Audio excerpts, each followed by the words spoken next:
হরে কৃষ্ণ। আপনাদের সকলকে আবারও কৃষ্ণপ্রীতি শুভেচ্ছা জানিয়ে আমাদের ধারাবাহিক শ্রীমদ্ ভাগবত গীতার ক্লাসে স্বাগতম জানাচ্ছি।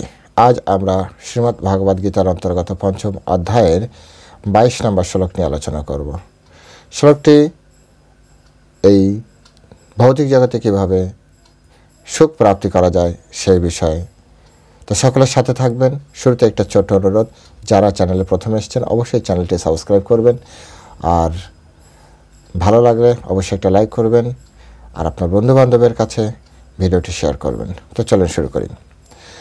নম ওম বিষ্ণুপাদায় কৃষ্ণ পৃষ্ঠায় ভূতলে শ্রীমতে ভক্তি বেদান্ত স্বামিনীতি নামিনে নমস্তে সারস্বতী দেবী গৌরবাণী প্রচারিণে নির্বিশেষ শূন্যবাদী পাশ্চাত্য দেশে তারিণী। বাঞ্ছা কল্পতরুর্ভশ্চ কৃপা সিন্ধু ব্যবচ পতিতানাম পাবনেভ্যো বৈষ্ণবেভ্যো নমো নমঃ। জয় অনন্ত কোটি বৈষ্ণববৃন্দ কি জয়, শিল প্রভুপাদ কি জয়, শ্রীমদ্ ভাগবত গীতা শ্রবণকারী ভক্তবৃন্দ কি জয়। নিতাই গৌর সীতানাথ প্রীতি প্রেমানন্দে হরি বল। হরে কৃষ্ণ।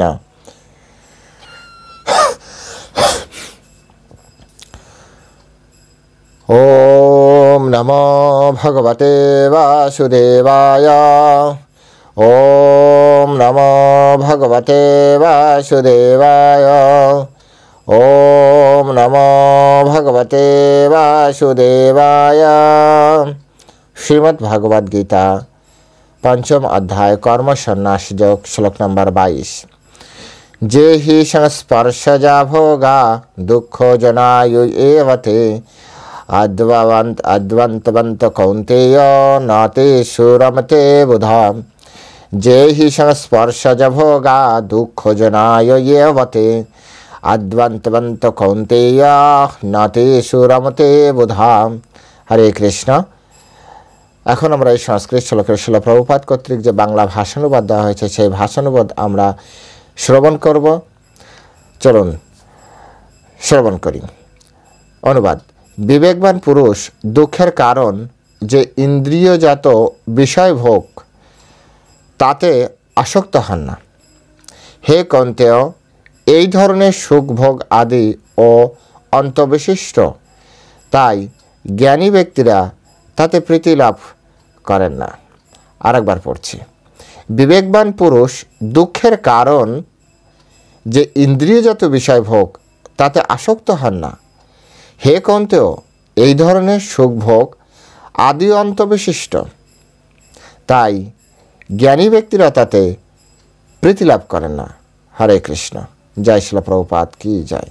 তো এখন আমরা এই শ্লোকের উপরে শিল প্রভুপাদ যে ভাষ্য দিয়েছেন সেই ভাষ্যের আলোকে আমরা এই শ্লোকটি বোঝার চেষ্টা করব, হৃদয়ঙ্গমের চেষ্টা করব। সাথে সাথে শিল প্রভুপাদেরও ঊর্ধ্বতন কর্তৃপক্ষ বিশেষ বলদেব বিদ্যাভূষণজি, শিল বলদেব বিদ্যাভূষণ এবং বিশ্বনাথ চক্রবর্তী ঠাকুর, ওনার যে ভাষ্য এই শ্লোকের উপরে সেই বিষয়টাও আমরা দেখব।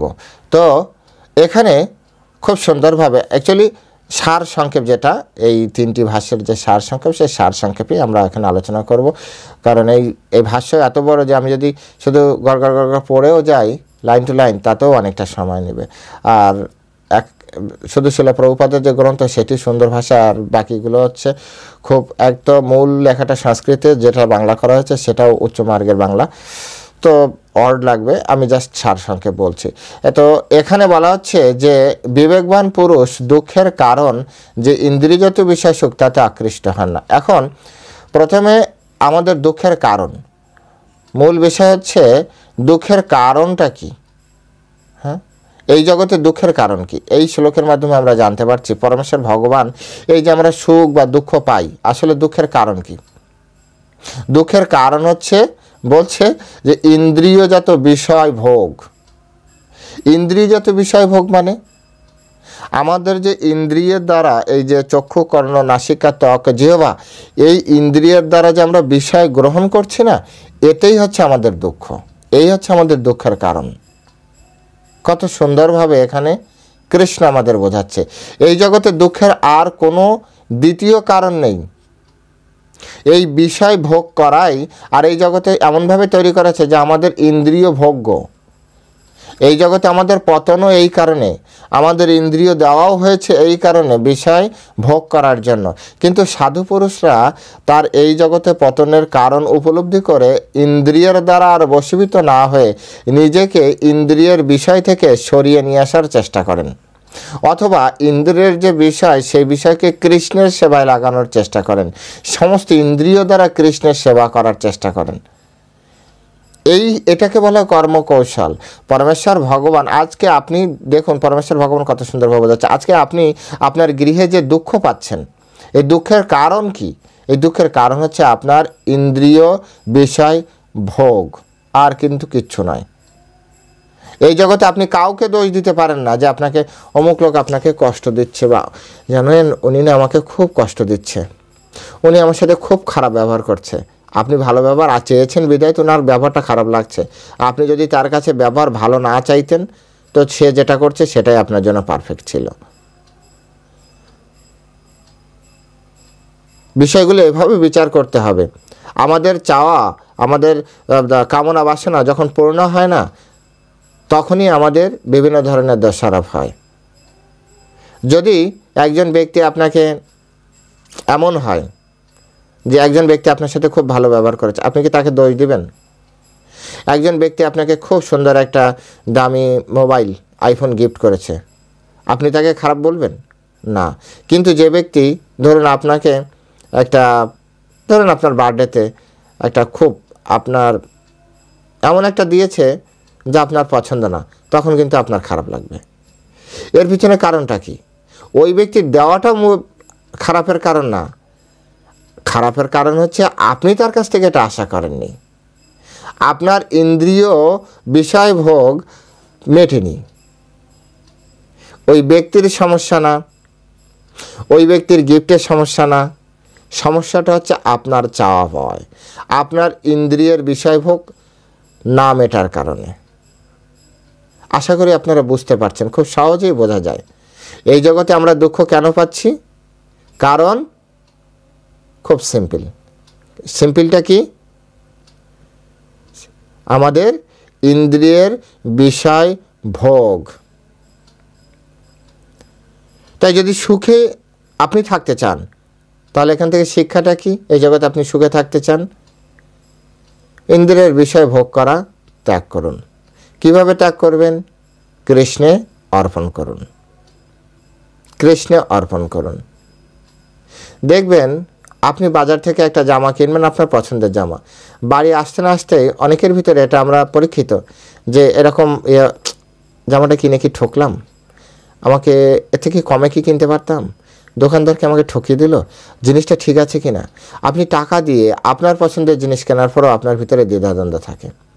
কিন্তু আপনি ভগবানের সেবায় এই টাকাগুলো লাগান, দেখবেন আপনার একবারও মনে হবে না ধর মন্দিরে দিয়ে কি হলো, মন্দিরে না দেওয়াটাই ভালো হতো, এরকম কখনো মনে হবে না। বরঞ্চ আপনার মনে এক ধরনের উৎসাহ জাগবে, ঠিক কাজ করেছে, জীবনে একটা ভালো কাজ করেছে আজ। অর্থাৎ ইন্দ্রিয়ের ভোগ্য যে বিষয় সেটাকেও আমরা কৃষ্ণের সেবায় লাগাতে পারি।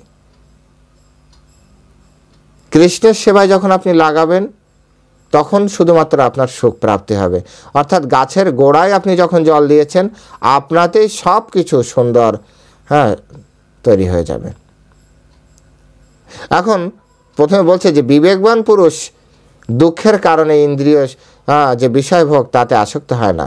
এখন কারা ইন্দ্রিয়ের বিষয়ের ভোগ করে, কারা আকৃষ্ট হয়? অবিবেকী ব্যক্তি। কারণ এখানে স্পষ্ট করে বলছে বিবেকবান ব্যক্তি ইন্দ্রিয়ের যে বিষয় ভোগ সেটি করবে না। তাহলে কারা করবে? যারা ইন্দ্রিয় ভোগ করছে তারা কারা? বিবেকী নয়, বিবেকবান ব্যক্তি তারা নয়, অবিবেকী। কত সুন্দরভাবে বোঝা যায়। অর্থাৎ এই জগতে যারা বিষয় ভোগ নিয়ে এত মাতামাতি করছে এরা সবাই হচ্ছে অবিবেকী, এদের বিবেকবোধ নেই। এবং তাদের সাথে আপনি কথা বলে দেখবেন, যারা ভক্ত আছেন আপনারা, ওপেন চ্যালেঞ্জ, আপনি যারা ভক্ত নয় তাদের সাথে কথা বলে দেখবেন কোনো না কোনো জায়গায় ওরা স্বার্থপর, খুবই স্বার্থপর। কিন্তু ভক্তরা কিন্তু এমন নয়, ভক্তরা খুব উদার, ভক্তরা অত্যন্ত উদার হয়। সত্যিকারের যিনি ভক্ত তিনি অত্যন্ত উদার, অত্যন্ত বিনয়ী, আদর্শ চরিত্র, অত্যন্ত কৃপালু, দয়াবান, দয়াশীল। তো একজন শুদ্ধ, যেমন ছিল প্রভুপাদ, গুরুদেব, আচার্য, এনারা সবাই অত্যন্ত দয়াশীল, অত্যন্ত দয়াবান। তো এখানে সেই কথাটা বলা হচ্ছে যে যারা এই জগতে ভোগ করছে এরা কি নয়? বিবেকবান ব্যক্তি নয়। আর বিবেকবান যে কৃষ্ণ বলছে কোনো বিবেকী ব্যক্তি, হ্যাঁ, সে কখনোই ইন্দ্রিয়ের বিষয় ভোগ করবে না, হ্যাঁ, তুচ্ছ তাচ্ছিল্য করে। কারণ কি? ভোগ করবে না কেন? হ্যাঁ, এর পিছনে কারণ কি? তো ভগবান বলছে আরে এ তো আদি এবং অন্ত রয়েছে, অর্থাৎ শুরু আছে, শেষ আছে। যেমন আমরা দৈহিক সুখ যে করি, গ্রহণ করি, তার একটা লিমিটেড পিরিয়ড আছে, একটা শুরু এবং শেষ আছে। এটা কন্টিনিউয়াসলি চলে না সুখটা। আপনি খেতে বসেছেন, হ্যাঁ, তো প্রথমে খাবার দেখেছেন, আপনার অনেক আনন্দ, খেতে শুরু করেছেন, আরও আনন্দবর্ধন হলো। খেতে খেতে যখন এই পর্যন্ত হয়ে যাবে, তখন এবার আপনি কি করবেন? যে এবার উঠতে পারলেই বাঁচে, আর না গো, আর দিও না, আর দিও না। কেন? এটা তো আপনার আনন্দের বিষয়, আর না কেন? আর না কেন? এটাই কৃষ্ণ এই শ্লোকে বলছে যে এই জগতে আপনি যে ইন্দ্রিয়গত সুখের কথা ভাবছেন, এটির আদি মানে শুরু আছে, অন্ত মানে শেষ আছে। এটা কন্টিনিউয়াসলি চলে না। আপনি যখন ঘর থেকে বেরিয়েছেন যে আমি ঘুরতে যাব, বেড়াতে যাব, কত ভালো কথা বলুন তো। আপনি ঘুরতে যাবেন, আপনি বেড়াতে যাবেন, খুব সুন্দর বিষয়। কিন্তু ঘর থেকে যখন আপনি সুন্দর মেকআপ করে বেরিয়েছেন, আপনি কিছুক্ষণ ঘুরলেন, আপনি যখন টায়ার্ড ফিল করছেন, তখন আপনি আপনার মনের ভিতরে শুধু একটাই চিন্তা, আমি ঘরে ফিরবো কখন, আমাকে রেস্ট করতে হবে, আমাকে একটু ফ্রেশ হতে হবে। তো আপনি তো আনন্দের জন্য ঘর থেকে বেরিয়েছিলেন, এখন ফিরতে চাইছেন কেন? কারণ এর আদি এবং অন্ত আছে। আনন্দ, পরমেশ্বর ভগবান এখানে সেই আনন্দের কথা বলছে। আনন্দ তাকে বলছে যে কন্টিনিউয়াসলি চলবে। একবার আপনি শুরু করেছেন তো এটা আর শেষ হবে না, কন্টিনিউয়াসলি চলবে। এক শ্লোকে কত কি আমাদের শিক্ষা দিচ্ছে, কত কি আমাদের রস দিচ্ছে। অর্থাৎ সেই আনন্দের আপনি খোঁজ করুন যে আনন্দ একবার শুরু, হয়তো শুরু করাটাও কষ্ট, কিন্তু একবার শুরু হলে চার কখনো থামবে না। কত মজা, তাই না? সেই আনন্দের জন্য আমাদের খোঁজ করতে হবে এবং চেষ্টা করতে হবে। তাই বলছে জ্ঞানী ব্যক্তিরা তাতে প্রীতি লাভ করে, হ্যাঁ, প্রীতি লাভ করে না কারা? যারা জ্ঞানী ব্যক্তি। আগে বলছে বিবেকী ব্যক্তিরা তারা, হ্যাঁ, কি করে না? ইন্দ্রিয় সুখ ভোগ জনিত যে ইন্দ্রিয় বিষয়ভোগ জনিত যে সুখ, তাতে তারা আকৃষ্ট হন না। আর এরপরে বলছে জ্ঞানী ব্যক্তিরা তাতে প্রীতি পান না। কেন? কারণ এটা তো এই আছে, এই থাকবে না। চিন্তা করুন, আজকে আপনি আপনার বাড়ি নেই, আপনি বাড়ি করার জন্য হার্ড অ্যান্ড সোল ট্রাই করছেন, আপনি কত পরিশ্রম করে একটা বাড়ি বানিয়েছেন। কিন্তু দুঃখের বিষয় হচ্ছে এই বাড়িটা বানানোর কিছুকাল পরে আপনার কাছে আর ততটা সুখ দেবে না যতটা সুখ বাড়ি না থাকলে আপনার বাড়ির প্রতি ছিল।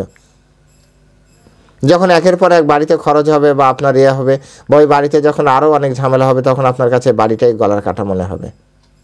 অথবা অন্তিমে বাড়ির প্রতি আসক্তির কারণে আপনার মনুষ্য জীবন নষ্ট হয়ে যেতে পারে। তাই এটা কোনো জ্ঞানী ব্যক্তি বা একজন জ্ঞানবান ব্যক্তি বা বিবেকী পুরুষ, বিবেকবান ব্যক্তি, তিনি এই ধরনের কর্মে আকৃষ্ট হন না। তিনি এই ক্ষণিক আনন্দকে তিনি গ্রহণ করতে চান না। মনুষ্য জীবন প্রাপ্তির উদ্দেশ্য অনেক বড়। মনুষ্য জীবন প্রাপ্তির উদ্দেশ্য, সেটা শ্রীমদ্ ভাগবতে ঋষভদেব ওনার পুত্র, হ্যাঁ, শতপুত্রকে বলেছিলেন, যার বড় পুত্রের নাম হচ্ছে ভরত মহারাজ, যার নাম অনুসারে আমাদের পৃথিবীর নাম হচ্ছে ভারত। অ্যাকচুয়ালি তিনি ভারতবর্ষের রাজা। ভারতবর্ষটা অনেক বড়। ভারতবর্ষটা কত বড় তুলনা করতে গেলে আমাদের যে বর্তমানে পৃথিবী, কিভাবে বোঝানো যেতে পারে? ধরুন ভারতবর্ষটা একটা বড় ইডেন গার্ডেন স্টেডিয়াম, এবার এই ভারতবর্ষের ভিতরে মানে এই ইডেন গার্ডেনের ভিতরে যদি আপনি একটা ইট রাখেন, জাস্ট একটা ইট, ওই ইট পরিমাণ যে জায়গা ওটা হচ্ছে আমাদের এই ভারতভূমি। ভারতভূমি মানে আবার আমাদের এই ইন্ডিয়া ভাববেন না, কিন্তু টোটাল আমাদের যে এটা রয়েছে এইটুক ভারতখণ্ড বলা হয়। এটা পুরো আমাদের এই যে আমেরিকা, অস্ট্রেলিয়া, তারপরে যত এই যে 7টা মহাদেশ নিয়ে যা আছে, হ্যাঁ, তো 7টা না 5টা মহাদেশ, এনিহাও ভুলে যাচ্ছে, তো এইগুলো নিয়ে ভারতখণ্ড।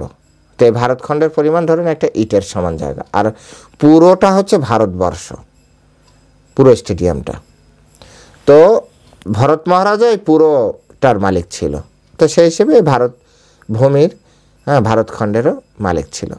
তো এই ভরত মহারাজকে তার পিতা ভগবানের অবতার ঋষভদেব তিনি এই শিক্ষা দিয়েছিলেন। তিনি কি শিখেছিলেন? নায়ম দেহ ভাজম নৃলোকে কষ্টান কামান অর্হতে বিটভুজাম যে তপদিব্যম পুত্রকা জনসত্বাম শুদ্ধেচ্ছ্বান ব্রহ্ম সৌখ্যম তু অনন্তম শুদ্ধেত যস্মান ব্রহ্ম সৌখ্যম তু অনন্তম।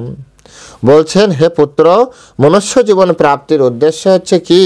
হ্যাঁ, মনুষ্য জীবন তপদিব্যম পুত্রকা, হে পুত্র, তপস্যার নিমিত্তে এই মনুষ্য জীবন দরকার। তপদিব্যম পুত্রকা। এবার তপস্যা কার জন্য করবেন? বলছে, হ্যাঁ, যেন সত্য বস্তুর জন্য তপস্যা করো। সত্য বস্তু, মিথ্যা বস্তুর জন্য তপস্যা করে লাভ কি? আজকে আপনি আমি যা দেখছি এ তো কালে মিথ্যা হবে, তাই না? বলুন, থাকবে না তো? যার অস্তিত্ব নেই সেটি কি থাকবে? নিত্য বস্তুর বিনাশ নেই, অনিত্য বস্তুর অস্তিত্ব নেই এই জগতে। আজকে আপনি আমার যে চেহারা দেখছেন কালকে এরকম থাকবে, তাই এই চেহারা অনিত্য। আজকে যে পরিবেশ আপনি দেখছেন কালকে কি এরকম থাকবে, তাই এই পরিবেশ অনিত্য। আজকে যে সাম্রাজ্য আপনি দেখছেন সেই সাম্রাজ্য কি কালে এরকম থাকবে? সুতরাং এই সাম্রাজ্য অনিত্য। কিন্তু যা সত্য বস্তু, যা কখনোই মিথ্যা হয় না, যা নিত্য বস্তু, সেটি হচ্ছে সত্য বস্তু। আর সেটি কি? সেটি হচ্ছে পরমেশ্বর ভগবান শ্রীকৃষ্ণ। বলছে যে ঠিক আছে, সত্য বস্তুর, হ্যাঁ, সেটা কি আবার সত্যম শুদ্ধেত, শুদ্ধ বস্তু, অশুদ্ধ নয়। হ্যাঁ, অশুদ্ধ নয়, সেজন্য কখনো অন্য কাউকে মিনিং করা হবে না। শুদ্ধ সত্য এগুলি হচ্ছে পরমেশ্বর ভগবানকে বোঝায়। শুদ্ধ সত্য একসাথে যখন তো কি হবে? এটা করলে কি হবে? যস্মাৎ ব্রহ্ম সৌখ্যম তু অনন্তম, তুমি অনন্ত ব্রহ্ম সুখ প্রাপ্তি করবে। ব্রহ্ম সুখ কি? ব্রহ্ম সুখ হচ্ছে, ব্রহ্ম মানে পরমেশ্বর ভগবানকে বোঝায়। ব্রহ্ম সৌখ্যম মানে ব্রহ্মা যে সুখ অনুভব, ব্রহ্ম যে সুখ অনুভব করে, অর্থাৎ আত্মারাম। ভগবানের এক নাম হচ্ছে আত্মারাম। আত্মারাম মানে হচ্ছে ভগবান আত্মাতেই প্রীত হয়। অর্থাৎ আপনি যখন আত্মাতেই রমণ করবেন, আত্মাতেই প্রীত হবেন, তখন আপনার যে সুখ, সেই সুখ কোনোদিনই আর শেষ হবে না। এর আদি নেই আর অন্তও নেই।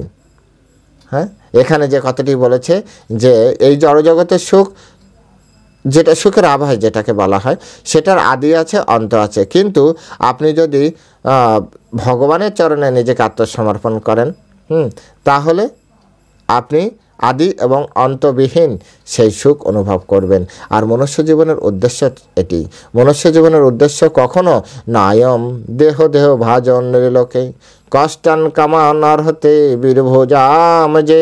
অর্থাৎ হে পুত্রগণ, মনুষ্য জীবন প্রাপ্ত হয়ে জড় সুখ, ইন্দ্রিয় সুখ ভোগ করার জন্য অক্লান্ত পরিশ্রম করার কোনো প্রয়োজন নেই।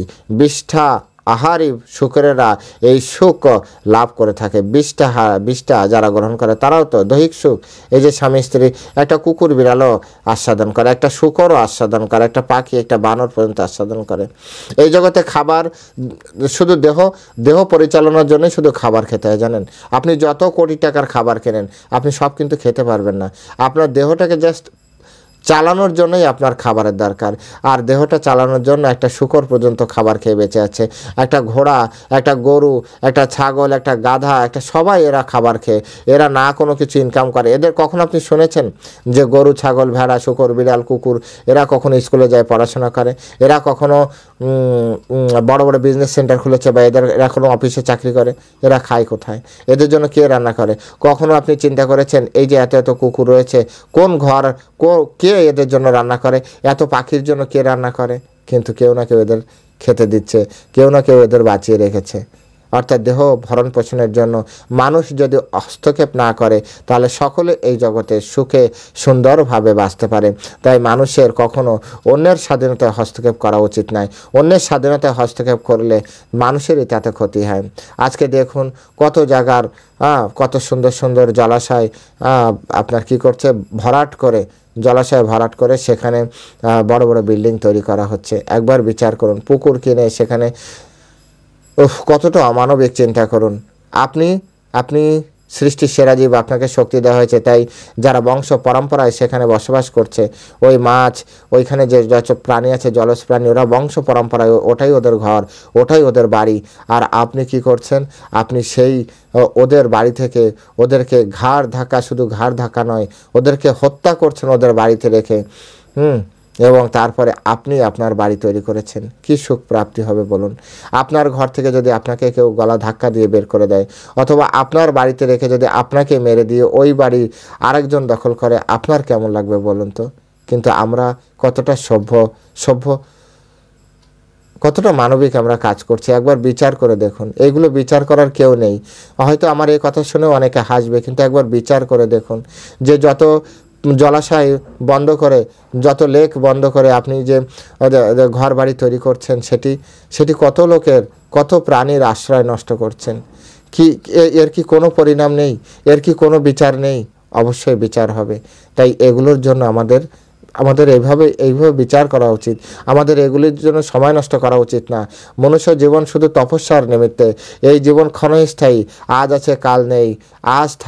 এটাকে দেখছেন, এটাকে আপনি চিরস্থায়ী রাখতে পারবেন না।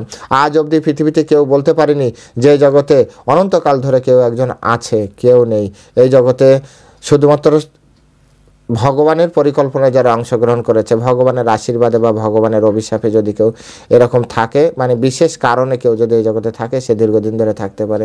যেমন বেদব্যাস আছে, অনন্তকাল ধরে বেদব্যাস আছে। তারপরে আপনার গত 5,000 বছর ধরে আপনার অশ্বত্থামা রয়েছে। এটা সত্য কথা, আপনি মানেন বা না মানেন তাতে কিচ্ছু যায় আসে না। অশ্বত্থামা সময় শেষ অবধি থাকবে, সুতরাং উনি আছেন, অশ্বত্থামা আছেন। তারপরে আপনার সপ্তঋষিরা, ওনারা সকলে আছেন। দেবলোকের ওনারাও দীর্ঘদিন ধরে থাকবেন, কিন্তু প্রত্যেকেরই আয়ু একদিন না একদিন শেষ হবে। এই জগতে কেউ এরকম থাকবে না। সুতরাং একবার বিচার করে দেখুন যে আমাদের মনুষ্য জীবন প্রাপ্তির উদ্দেশ্য কী। এই প্রসঙ্গে লোমশ মুনির একটা গল্প বলা যেতে পারে। লোমশ মুনি একজন মুনি ছিল, যার নামই হচ্ছে লোমশ মুনি। লোমশ মুনির বুকে কিছু পশম ছিল, লোম ছিল, সেই জন্য নাম হয়েছে লোমশ মুনি। ইনি সকলের আদরণীয়। তো একদিন ইন্দ্রিয় উনি যে বনে তপস্যা করেন তার উপর দিয়ে যাচ্ছে, তো ওনাকে দেখে তাড়াতাড়ি নেমে প্রণাম করেছে। তো লোমশ মুনিকে দেখে প্রণাম করলে লোমশ মুনি এরকম বলছে। তো ইন্দ্র বলছে যে মুনিবার, আপনি কত সিনিয়র, আপনার একটা সুন্দর ঘর হলে ভালো হয়। লোমশ মুনি তখন উত্তর দিলেন যে আসলে আমার হাতে সময় কম, সেই জন্য ঘর বাড়ি বানানো আবার একটা টেনশনের ব্যাপার, সেই জন্য আমি যাতে সময়টাকে ভগবানের নাম করতে পারি। আপনারা জানেন লোমশ মুনির আয়ু কতটা? লোমশ মুনির একটা করে যে পশম, লোম, যদি বুকের থেকে একটা করে লোম খসে পড়লে একটা করে ব্রহ্মার মৃত্যু হয়। এবার একটা ব্রহ্মার ভিতরে কতবার দেবতা চেঞ্জ হয় জানেন? যারা বৈদিক ক্যালকুলেশন বোঝেন তারা জানেন। তখন ইন্দ্রর মাথায় চক্কর মেরে উঠল। আরে বাবা, এত আয়ু ব্রহ্মার থেকেও ব্রহ্মার থেকেও আয়ু বেশি সেই ব্যক্তি পর্যন্ত ঘর বানানোর চেষ্টা করে না। আমি আপনাদের নিরুৎসাহিত করছি না যে আপনি ঘর বাঁধে রাস্তায় থাকেন, এসে থাকেন, কিন্তু ভগবানের জন্য তপস্যা তো করা যায়। ভগবানের জন্য এই জগতে যে উদ্দেশ্য নিয়ে আমাদের মনুষ্য জীবন প্রাপ্তি হয়েছে, সেই উদ্দেশ্য কুকুর বিড়ালের মতো শুধু আহার নিদ্রা ভয় মৈথুন করে আমাদের কী লাভ বলুন? হ্যাঁ, এইটার পিছনে এ তো সাধারণ বলছে, সাধারণ প্রাণীরাও এটা ভোগ করেন। আহার নিদ্রা ভয় মৈথুনঞ্চ সামান্যত এতৎ পশুবি নারানাম ধর্ম হি কেবল বিশেষ অধিক ধর্মন হীনা পশুবি সমানা। আহার নিদ্রা ভয় মৈথুন এই চারটা বৈশিষ্ট্য মনুষ্য সহ প্রত্যেকটা নিচু শ্রেণীর পশু শ্রেণীর ব্যক্তিরাও এগুলো আপনার উপভোগ করছে। আর আমরা যদি সেটির পিছনে ছুটি তাহলে মনুষ্য জীবন কি থাকবে? মনুষ্য জীবন, হ্যাঁ, ধর্মই কেবল বিশেষ অধিক, এর ভিতরে একটা অধিক বিষয় আছে যেটা ওই শ্রেণীর এই মানে পশু শ্রেণী গ্রহণ করতে পারে না, সেটি হচ্ছে ধর্ম। সুতরাং ধর্ম যদি কেউ গ্রহণ না করে তাহলে সে পশু শ্রেণীতে থাকলো। এখানে বলছে, এখানে বারবার কেন এই দুটি শব্দ দুবার কেন ব্যবহার করেছে? যে বিবেকী আর জ্ঞানী, এই বিবেকী ব্যক্তিরাও কখনো ইন্দ্রিয়ের বিষয় ভোগ করতে চায় না, আর জ্ঞানবান ব্যক্তিরা তাতে আনন্দ পায় না। কেন? ভগবদ্গীতায় বলেছেন রসবর্জম রস উপস্য পরম দৃষ্টা নিবর্তাতে, উন্নততর রস গ্রহণের সাথে সাথে উন্নততর রসের প্রতি মানুষের আকর্ষণ কমে। বাচ্চারা দেখেছেন, ছোট ছোট বাচ্চাদের দিকে তাকাবেন, ছোট ছোট বাচ্চারা ওদেরকে ছেড়ে দিবেন, ওরা হাতের ধারে যা পাবে তাই মুখে দেয়। আপনার একটা ইটের ঢালা রাখবেন, ইট রাখবেন, মাটির ঢালা রাখবেন, সব ধরে মুখে দেবে, যা পাবে মুখে দিবে। বড়রা এরকম করে, অনেক সময় নিজের পায়খানা নিজে মুখে দিচ্ছে যদি আশেপাশে মা না থাকে। এটা শিশু সুলভ। ইন্দ্রিয় সুখ ভোগ বিচার না করে গ্রহণ করা, এটা শিশু সুলভ মনোবৃত্তি, অপরিণত মেধার। সেই জন্য বলছে অবিবেকী। বিবেকবান পুরুষ সেটা করবে না, অবিবেকী ব্যক্তিরাই করবে শুধুমাত্র। আজ মনুষ্য দেহ যখন পরিণত অবস্থায় এসছে, তখন কেন মানুষ এরকম করবে? এই জগতের কোনো কিছুই আপনার থাকবে না, আপনার পোস্ট সবসময় থাকবে না, আপনার পজিশন সবসময় থাকবে না, আপনার চেহারা সবসময় থাকবে না, আপনার এই বয়স সেটাও সবসময় থাকবে না, আপনার জীবনটাও এটাও একদিন একদিন নিভে যাবে। সুতরাং আপনি কিসের জন্য এটা করছেন? আপনি কিসের জন্য এটা করছেন? কিসের উপরে এত ভর করে আপনি অহংকার করছেন? কেন এত ভোগবিলাসের? কিসের দরকার আপনার এত ভোগবিলাসের, এত ইন্দ্রিয় সুখ প্রাপ্তি করার, যা আপনাকে নারকী করবে, নরকে নিয়ে যাবে?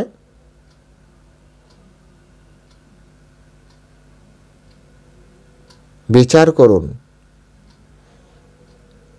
রাতের পরে যেমন দিন আসে, দিনের পরে যেমন আবার রাত আসে, তারপরে যেমন আবার দিন আসে, ঠিক তেমনি আমাদের মৃত্যুর পরে এই জন্ম, এই দেহ পেয়েছি, এই দেহর পরে আমরা আবার মৃত্যুর পরে আবার একটি দেহ পাব, এবং মাঝখানে রয়েছে বিচার প্রক্রিয়া এবং আমাদের কর্মের ফল অনুযায়ী পরবর্তী দেহ আমাদেরকে পেতেই হবে, যদি আমরা কর্মফল জিরো না করতে পারি। যদি আমাদের ঋণ থাকে, ঋণ অনেকে বলে না পিতা ঋণ পুত্র শোধ করবে, আপনার ঋণ আপনাকেই শোধ করতে হবে। ঋণ আপনি করেছেন। যেমন আপনি না খেতে পারলে আপনার সন্তান খেলে আপনার পেট ভরে না, ঠিক তেমনি আপনার ঋণ আপনার সন্তান কখনো শোধ করতে পারবে না। আর বর্তমান সময়ে তো যে সন্তান,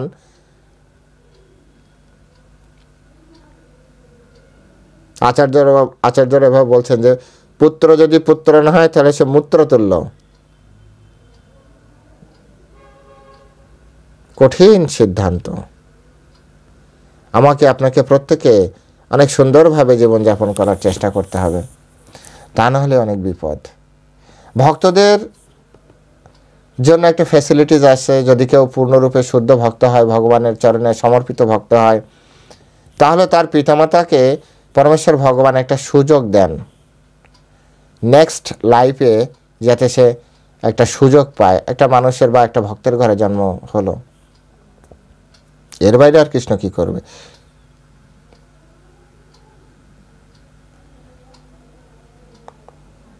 সুতরাং সকলেই এই শ্লোকগুলি বোঝার চেষ্টা করতে হবে।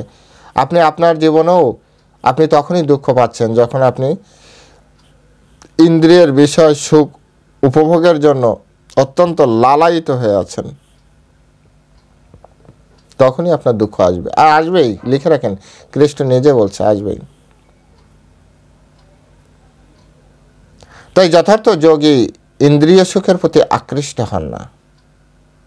যারা প্রকৃত যোগী পুরুষ, জ্ঞানী পুরুষ, বিবেকী ব্যক্তি, ধার্মিক ব্যক্তি, মহাত্মা, এরা কখনো ইন্দ্রিয় সুখ, বিষয় সুখের প্রতি অতটা আকৃষ্ট হন না। যা হচ্ছে অপ্রতিহত ভবরোগের কারণ। এটাই হচ্ছে ভবরোগের মূল কারণ। বিষয় ভোগ করা, ইন্দ্রিয়ের বিষয় ভোগ করা, এটাই হচ্ছে মূল কারণ। সুতরাং কেন আপনি এমনভাবে আপনার জীবনটাকে নষ্ট করতে চাইছেন? এই জড়জগৎ আপনাকে কিছুই দিতে পারবে না। এই জড়জগৎ আপনাকে মোহিত করতে পারবে। এই জড়জগৎ আপনাকে সুখের আভাস দিতে পারবে, প্রকৃত সুখ আপনি পাবেন না। না আপনি খেয়ে, না আপনি শুয়ে, না আপনি হেঁটে, না আপনি চলে, না আপনি বেরিয়ে, আপনি কোনো কিছুতেই আপনি পারবেন না। আপনার মোবাইল দেখতে ভালো লাগে, দেখুন, ওপেন চ্যালেঞ্জ, কত ঘন্টা একটানা মোবাইলের দিকে তাকিয়ে থাকতে পারেন দেখুন। একসময় চোখ টন টন করবে, মাথা টন টন করবে। আপনার মোবাইলে গল্প করতে ভালো লাগে, বলে দেখেন কত ঘন্টা পারেন আপনি। হবে না, কন্টিনিউটি হবে না। কিন্তু আপনি ঘন্টাকে ঘন্টা ভগবানের কথা বলতে পারবেন, শুনতে পারবেন। আপনার তাতে কোনো রকম কষ্ট হবে না। তার প্রমাণ হাজার সাধুরা, হাজার সাধুরা তার প্রমাণ।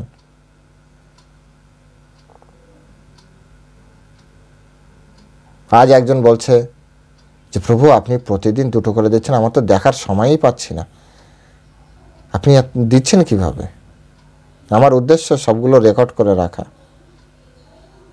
আপনাদের উদ্দেশ্য শোনা, শ্রবণ করা। কিভাবে শ্রবণ করবেন সেটা আপনার ব্যাপার। এটাকে মানুষকে আপনি শেয়ার করবেন কি না করবেন এটা আপনার পার্সোনাল ব্যাপার, ওতে আমার কিছু যায় আসে না। আমার কাজ হচ্ছে এগুলোকে আগামী দিনের মানুষের জন্য রেকর্ড করে রাখা। এটা আমার একটা প্রতিজ্ঞা। প্রভু এটা না করলে কি খুব বেশি ক্ষতি হবে না? আমার মতো সাধারণ ব্যক্তি এরকম কোনো কাজ না করলে পৃথিবীর কোনো ক্ষতি কিচ্ছু যায় আসে না। কিন্তু আমি আর এটা কৃষ্ণের ইচ্ছা হচ্ছে সেজন্য করছি। কৃষ্ণ যখন ইচ্ছা বন্ধ করে দেবে তখন এটাও বন্ধ হয়ে যাবে। সুতরাং এই যে প্রকৃত এই যে মেকানিজম যেটাকে বলা হয়, এই টোটাল বিষয়টা আপনারা বোঝার চেষ্টা করুন। আপনি যদি সুখ প্রাপ্তি করতে চান, আপনি যদি শান্তিতে থাকতে চান, ইন্দ্রিয়ের বিষয়ের প্রতি এত বেশি আকৃষ্ট হওয়ার কোনো দরকার নেই।